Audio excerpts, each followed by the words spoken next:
Senhores telespectadores, o nosso projeto para hoje era passear em Coimbra. Coimbra, menina e moça, Rocinol de Bernardim. Bem, mas como sabem, Coimbra é bonita, é realmente ao sol, com o Mondego a deslizar entre estas colinas verdes, e hoje está a chover, toda a gente vê, isto é um dia de inverno, um dia feio, e com um céu feio, não há nenhuma cidade que pareça bonita. Bom, mas há uma solução simples. Em Coimbra há coisas que são tão bonitas no inverno como no verão. Estou-lhes a falar aqui à porta do Museu Machado de Castro. É considerado o segundo museu do país em riquezas artísticas. E eu acho que os dias de chuva servem para isso mesmo. Quando chove, vá ao museu. Aqui tem um conselho destes programas. Quando chove, vá ao museu. Nós vamos fazer isso mesmo. Vamos visitar o Museu Machado de Castro em Coimbra.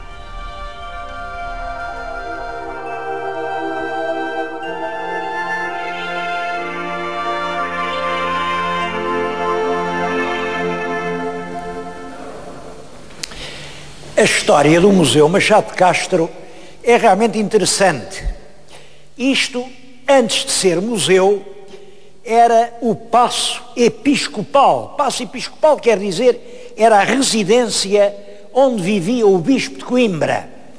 Bom, era já um palácio muito importante, um palácio vinha desde a Idade Média, mas tinha sido reconstruído em épocas sucessivas. Bom, com a lei da separação da Igreja e do Estado, que é uma lei de abril de 1911, uma lei ainda do Dr. Afonso Costa, o Paço passou para a posse do Estado. Mas reparem, o Afonso Costa era um homem bastante inteligente. O Paço do Bispo passa a ser um Paço do Estado. O que é que lhe vai acontecer? O mais provável é roubarem tudo, escavacarem tudo, mas não, que ele não deixou. Pouco depois, a lei da separação é de abril, logo em outubro, ele criou o Museu Machado de Castro. E isto ficou logo fechado para servir de museu e abriu ao público em 1913. Bom, isso permitiu salvar imensas coisas, salvar sobretudo um edifício notável.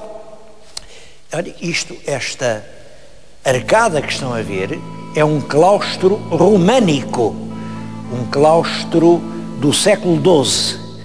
A primeira notícia que nós temos desta igreja é de 1129. Portanto, reparem, é ainda anterior ao reinado de Dom Afonso Henriques. Isso significa, com uma grande probabilidade, o nosso primeiro rei andou por aqui. Era esta igreja anterior à Sé Velha. A Sé Velha de Coimbra só começou a ser construída 50 anos depois desta igreja de São João de Almedina. Ela hoje está cheia de tesouros artísticos. Vamos ver alguns deles.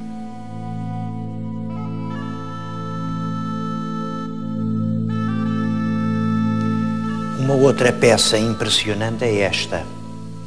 Representa Cristo morto. Mas reparem, estão aqui os soldados que o guardavam.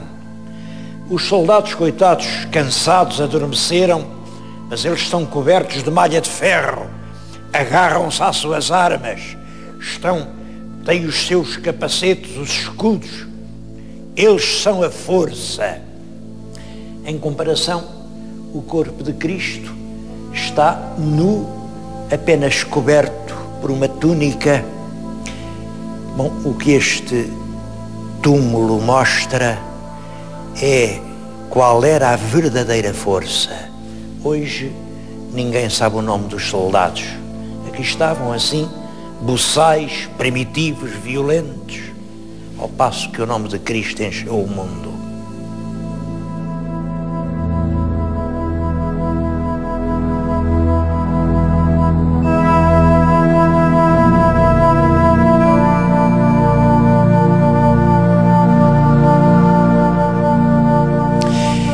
peça representa Cristo no Calvário, a Virgem com o menino e aqui Santo Ildefonso, que está a receber, vinda do céu, trazida por um anjo, uma casula, a casula de capelão de Nossa Senhora.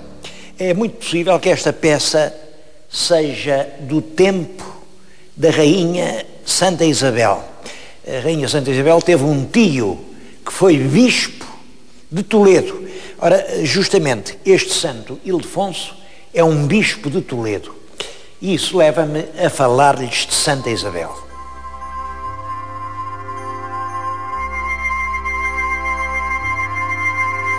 A Rainha Santa Isabel não era portuguesa. Nasceu no Reino de Aragão. O Reino de Aragão era uma das nações que constituíam a Espanha. Uma nação que nasceu no século XI, pequena lá em cima, um bocado encostada à Navarra e aos Pirineus, mas que depois, por casamentos, ligou-se ao Conde de Barcelona e o Aragão passou a incluir a Catalunha. Logo a seguir conquistaram o Reino de Valência. A partir daí, o Aragão é uma das mais poderosas nações hispânicas, porque apanha toda aquela parte da península encostada aos Pirineus. O pai da nossa Rainha Isabel estava casado com uma rainha Constança que era de sangue germânico. Ela era neta de um imperador da Alemanha. Nessa altura não se dizia Alemanha, era o Santo Império Romano-Germânico, mas enfim, era a casa de Suábia. Eram já os Hohenstaufen. A nossa Rainha Isabel, pelo lado da mãe, era Hohenstaufen. Bom, isto quer dizer que se ligava com a principal nobreza reinante da Europa. E é isso que explica. Sabem que a nossa Rainha Isabel tinha vários... Eles eram 5 irmãos. Bom, o primeiro, o Afonso, foi rei do Aragão. Morreu cedo. E o segundo, o Jaime II, foi rei do Aragão. Um outro, Frederico, foi rei de Maiorca, porque eles conquistaram as Baleares. Uma irmã, Iolanda, foi rainha de Nápoles, porque eles conquistaram todo o sul da Itália. Era uma das grandes potências do Mediterrâneo. Estou-lhes a falar junto de um quadro, é um quadro que é dos finais do século XVI e que representa a Rainha Isabel. Como veem, ela tem rosas no regaço, mas o que é interessante aqui é reparar nos pormenores. Aqui, lá está o Dom Dinis com a coroa a arrancar-lhe as rosas. Aqui está a rainha de joelhos, também coroada, a lavar os pés de uma pobrezinha. É toda a lenda da Rainha Santa. Eu até penso que isto deve ter sido pintado quando, no tempo do Filipe II, se fez a canonização da nossa rainha, porque apresenta os aspectos que a lenda elisabetiana já apresentava. Uma delas era realmente esta do milagre das rosas. Eu gostava de dizer que não vou contar o milagre das rosas, porque toda a gente sabe o que foi o milagre das rosas. Infelizmente, se disser isso, não estou a ser sincero. Tenho visto que há tanta coisa que toda a gente tinha a obrigação de saber, mas não sabe.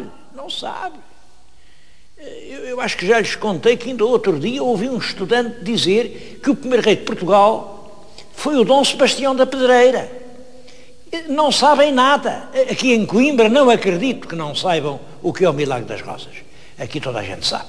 Agora, por esse país, a lenda é esta, é uma lenda, uma pura lenda, claro.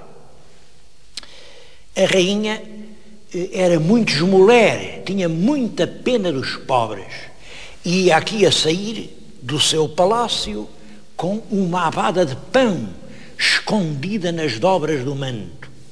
Mas o rei viu, o rei Dom Dinis, vem cá abaixo, Isabel, Isabel, o que levas aí? A rainha ficou um bocado atrapalhada, enfim, as mulheres arranjam sempre uma desculpa amável, e ela disse-lhe, são rosas, senhor. Abriu o manto e, como veem, eram mesmo rosas. O que é que quer dizer esta lenda? Bom, eu penso que isto é apenas uma adaptação da lenda que se contava de uma tia-avó da nossa Isabel. Esta nossa rainha Isabel também descendia dos reis da Hungria. A Hungria era então uma grande potência. Na Europa Central, ou na Europa que fazia face ao Oriente, era o mais poderoso país, era a Hungria. E a nossa rainha Isabel era bisneta de um rei da Hungria, um rei que foi cruzado, a quem chamavam até o Hierosolimitano.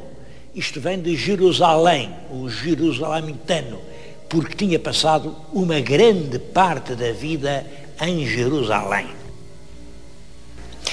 Para perceber a época da Rainha Santa Isabel, as lutas e os conflitos e as tensões terríveis que ela teve de suportar, é preciso ter isto presente.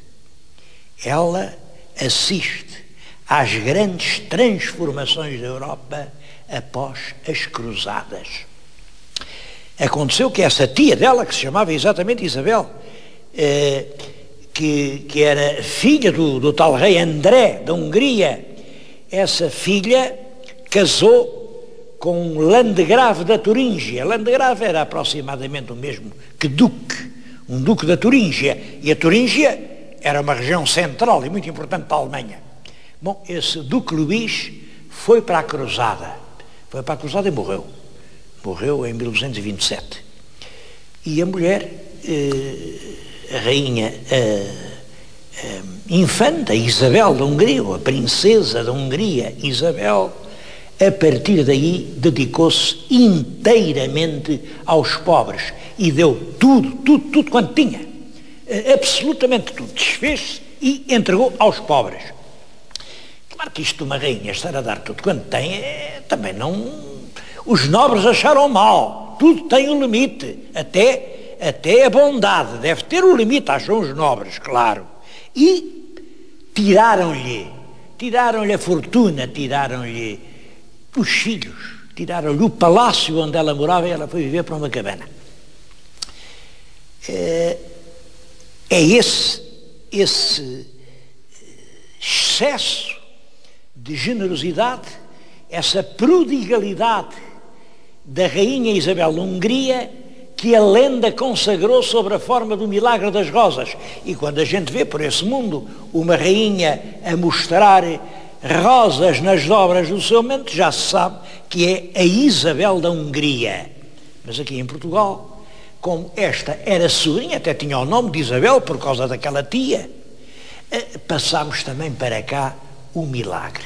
Isto é uma interpretação, porque pode haver outras, e eu queria dizer-lhes isto. A rainha Santa Isabel, que ela nasceu em 1274, morreu em 1336. Isto é uma época em que a Europa atravessa uma grande diferença. É a época do enriquecimento dos banqueiros, dos burgueses, das cidades, e devo dizer que nos tempos em que muita gente enriquece, também muita gente empobrece. Bom, e há espíritos que se escandalizam com essa diferença entre ricos e pobres.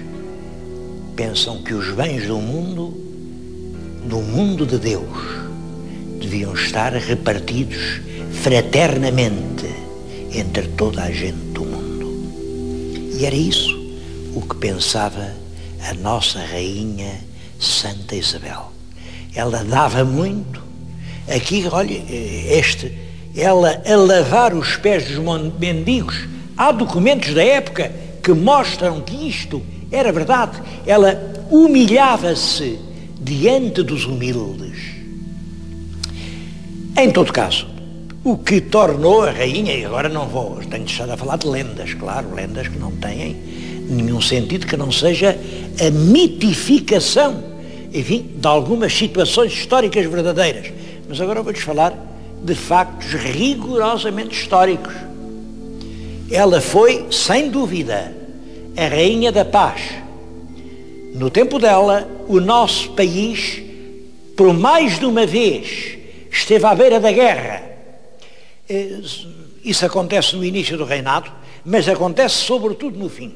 É no fim, a partir de 1320, que o filho dela, o futuro Dom Afonso IV, faz uma guerra civil que durou 4 anos. É uma guerra que mergulhou o país na violência, no fratricídio e na tragédia durante 4 anos. E devo-lhes dizer que o infante rebelde, conseguiu apoderar-se de muitas cidades do reino. Olha, por exemplo, foi dono de Coimbra, foi dono do Porto, foi dono da Feira, foi dono de Montemor, foi dono de Leiria. Meio país ficou nas mãos dele.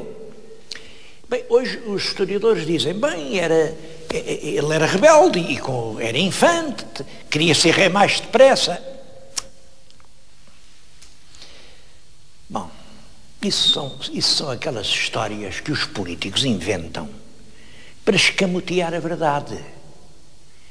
A gente sabe perfeitamente que nesse período havia em Portugal uma tensão enorme entre os tais grandes e os pequenos, entre os ricos e os pobres.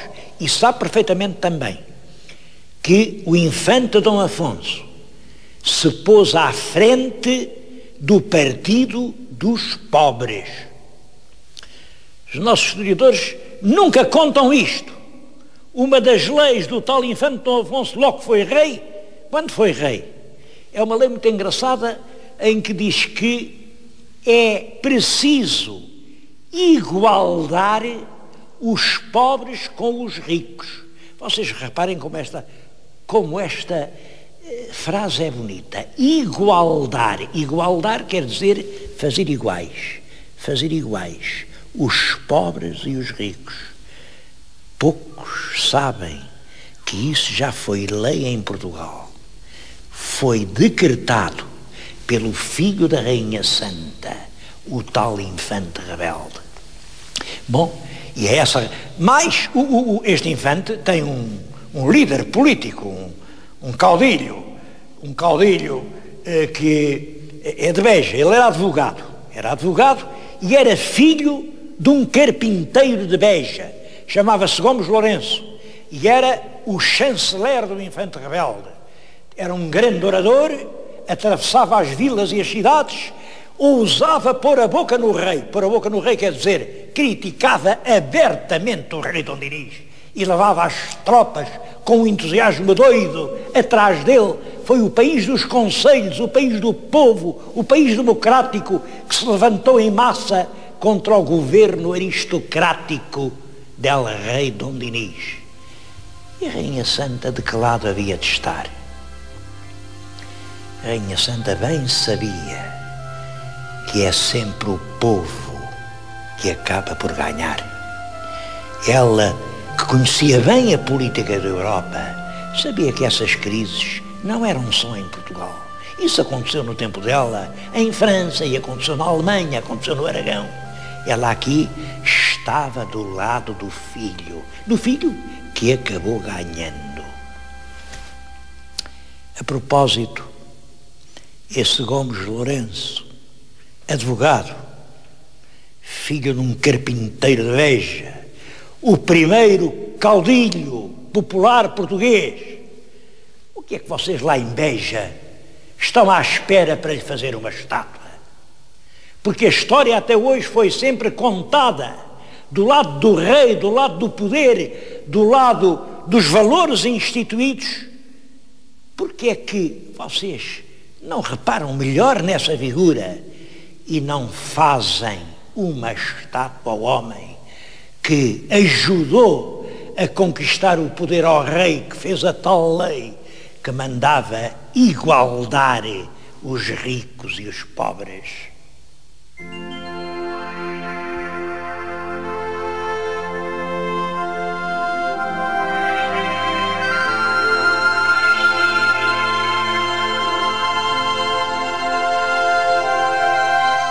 Bom, mas a gente está já em tempo de Natal e eu hoje queria falar mais da paz que da guerra. Estou junto de uma estátua, estou no Museu Machado de Castro, uma estátua lindíssima. Diz ali que é do século XVI, eu não acredito. Isto é do século XV, seguramente. Tem ainda um certo ar gótico e dizem que representa as Santas Mães. Portanto, Nossa Senhora, o menino, Santana. Reparem que é uma Santana vestida de Santa Clara, isto é o hábito das Clarissas. Mas é uma Santana que segura aqui um livro. Ora, a Santana não sabia ler nem escrever. Portanto, é realmente uma Santa Clara. Ela vem do convento de Santana e representa a Virgem com o menino. Mas há aqui muitas outras lembranças de Natal. Eu próprio tenho uma na minha mão, porque no fundo o Natal é uma coisa muito pessoal. Cada um tem o Natal que viveu. Eu estou aqui muito comovido a recordar-me do primeiro Natal de que eu me lembro. Peço-lhes que leiam isto. Acabou-se de imprimir este livro em Leiria, na véspera do Natal de 1925. Eu lembro-me de, entre o meu pai e a minha mãe dizia, mas acabou-se de imprimir, isto não ficaria melhor, acabou de imprimir-se. E o meu pai dizia, sim, acabou de imprimir-se, é como agora se diz. Mas eu gostava de acabar o livro, como se dizia antigamente, acabou-se de imprimir. O livro era um livro que ficou famoso. Os painéis do Infante Santo, vinham as grandes folhas da tipografia e lá em casa, eu, os meus irmãos, com umas facas de osso, a minha mãe, ajudávamos a dobrar as folhas grandes em folhas para encadernar. É o primeiro Natal de que eu me lembro. Estávamos todos na grande mesa da casa de jantar a dobrar as folhas do livro Os Painéis do Infante Santo. Aqui há muitas outras lembranças de Natal, vamos ver algumas.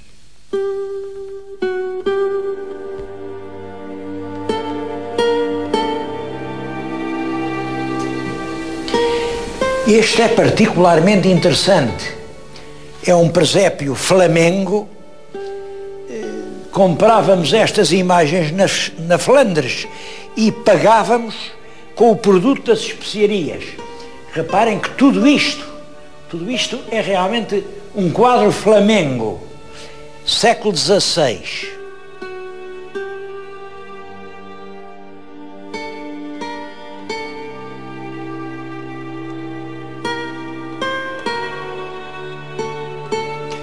Um outro presépio muito bonito é este.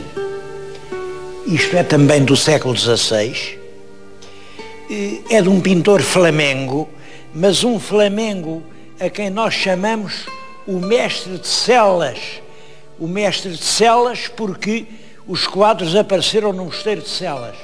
Reparem como é bonita esta figura, o menino, e tem um pormenor curioso. Lá está, como é obrigatório, o boi e o burro. Bom, mas aqui em Coimbra envergonharam-se do burro. Esconderam-no atrás de uma coluna.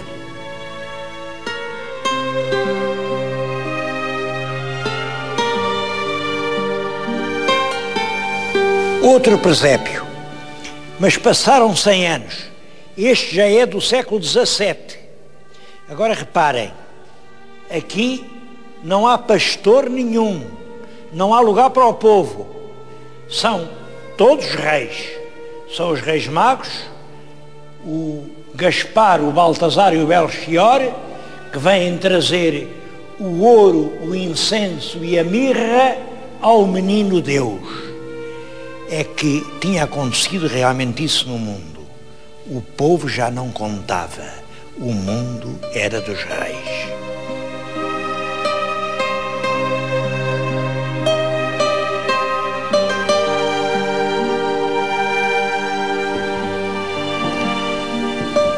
Um outro presépio do Museu Machado de Castro, este já do século XVIII. É um presépio de figuras de barro, como era moda nesta altura, presépios inspirados nos presépios napolitanos.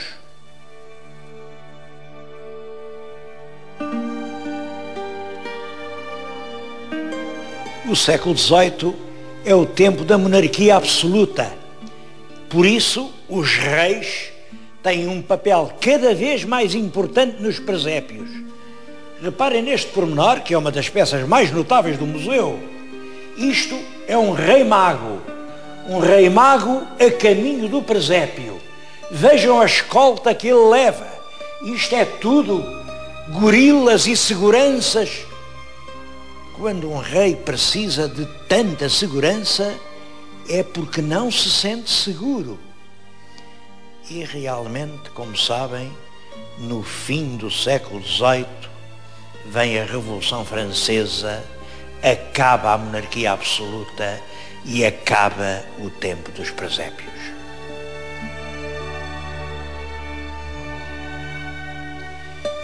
Como sabem, em França, a Revolução foi em 1789, mas em Portugal foi mais tarde. O antigo regime só acaba em 1834. E nessa primeira parte do século XIX ainda se fizeram presépios. O que eu tenho junto de mim é uma reprodução de um fragmento de um presépio português do século XIX que está hoje no Porto, no Museu Soares dos Reis. Isto é uma reprodução, está à venda, é uma prenda de Natal que está à venda, mas que nos dá bem uma ideia do presépio português, outra vez com pastores. Bom, e com isto chego ao fim do programa. O Natal, o tempo das prendas, o tempo de cada um pensar nos outros. Senhores telespectadores, até à próxima semana.